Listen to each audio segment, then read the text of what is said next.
While Georgie and Mandy's first marriage managed to pull off George Sr.'s unlikely return unexpectedly well, I fear that this only makes the inevitable comeback from young Sheldon's title character even trickier.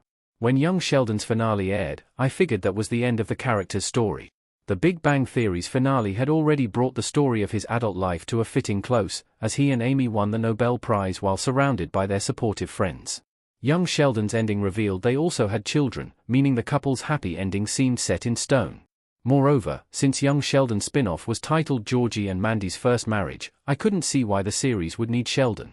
Ian Armitage's version of the character ended up at Caltech at the end of young Sheldon and remained there until the beginning of The Big Bang Theory, and he and Georgie shared a strained relationship until The Big Bang Theory Season 11, Episode 23, The Sibling Realignment. Georgie's story needed more screen time, but his relationship with Sheldon was fairly clear. Georgie and Mandy's First Marriage did a great job with George's return. Lance Barber's young Sheldon character appeared again despite his death. However, from the pilot onward, I knew Sheldon needed to return in Georgie and Mandy's First Marriage. Not only did Zoe Perry reprise her role as Georgie and Sheldon's mother Mary from young Sheldon, but Mee Moore and Missy also appeared in the spin-off. Georgie and Mandy's First Marriage can't include all the rest of the original Cooper family and leave out Sheldon, and Season 1, Episode 12, Typhoid Georgie, made this even more obvious. In this episode, a bedbound Georgie had a fever dream where he was reunited with his late father, Lance Barber's George Sr. Although George Sr. didn't come back from the dead in Typhoid Georgie, he did play a major role in the episode. This inadvertently made Sheldon's absence from Georgie and Mandy's First Marriage way worse, since the spin-off brought his dead father back for a cameo before reuniting the two living brothers. The fact that George Sr.'s comeback struck a surprisingly deft balance of laughs and sentimentality only exacerbated this issue.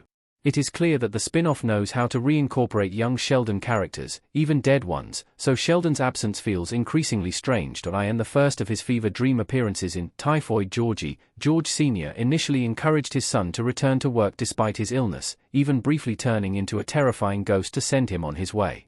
Later on, he took on board George's concerns about working himself to the bone and losing out on time with his family, a moment that was subtly tragic thanks to George Sr.'s untimely death. While Georgie and Mandy's First Marriage still remembers Sheldon on occasion, this plot proved the spin-off can reintegrate him into the show and should. George's creative return raises expectations for Sheldon's eventual cameo. Georgie and Mandy's First Marriage fleshed out George Sr. and George's relationship. George and Georgie in young Sheldon custom image by Anna Dumarag. What was impressive about George Sr.'s cameo was not just the fact that Georgie and Mandy's First Marriage managed to bring Barber's character back despite his death, but that George's interaction with George Sr. felt as meaningful as any of their conversations in Young Sheldon. In Young Sheldon Season 7, Episode 13, Funeral, Barber reprised his role immediately after George Sr.'s death in an outing where Sheldon repeatedly imagined different ways that his final conversation with his father could have panned out. Similarly, in Typhoid Georgie, Georgie confronts his father about encouraging his son's workaholic tendencies.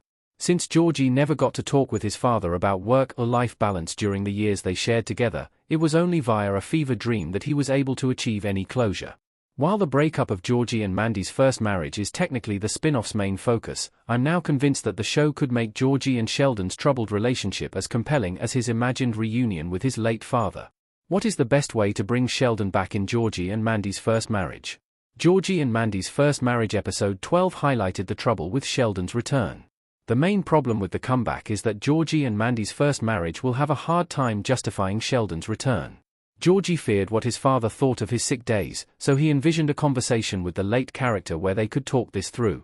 However, The Big Bang Theory already clarified that Sheldon and his older brother won't see eye to eye again for a long time.